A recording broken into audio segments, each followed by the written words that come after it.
நீல நரி. ஒரு காட்டுல ஒரு நரி வாழ்ந்துட்டு இருந்தது.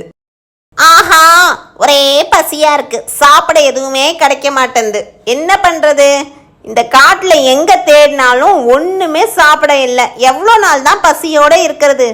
ஊருள்ள வந்து சாப்பிட ஏதாவது இருக்குன்னு பார்த்தாலும் அங்கேயும் ஒன்றும் கிடைக்க மாட்டேங்குது. ஓ ஐயோ, இவங்க வேற நம்மளை வந்து துரத்த ஆரம்பிச்சிட்டாங்களே. இனிமே நான் என்னதான் பண்ணுவேன்?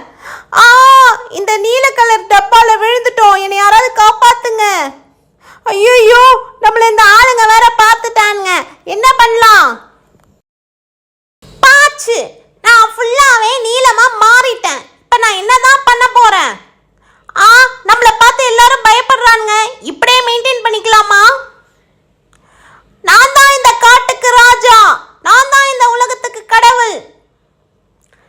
நம்மளுக்கு தானாவே சாப்பாடு நிறைய கிடைக்குது.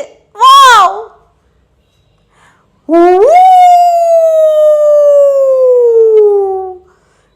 இந்த நரிங்க ஊழேறத கேட்ட உடனே இந்த நீல நரியும் அதோட உண்மையான அடையாளத்தை வெளிப்படுத்திருச்சு. உண்மையை தெரிஞ்சுக்கிட்ட காட்டு விலங்குங்க அந்த நீல நரிய அடிச்சு துரத்த ஆரம்பிச்சுட்டாங்க. இனிமே நான் யாரையும் ஏமாத்த மாட்டேன், என்னை விட்டுருங்கப்பா, போய் உங்க வேலையை பாருங்க. இந்த கதையில இருந்து உங்களுக்கு என்ன தெரிஞ்சது? நீ உண்மையில யாருன்னு மறைச்சிட்டு வேஷம் போட்டா கண்டிப்பா உண்மை ஒரு நாள் வெளியில வரும்.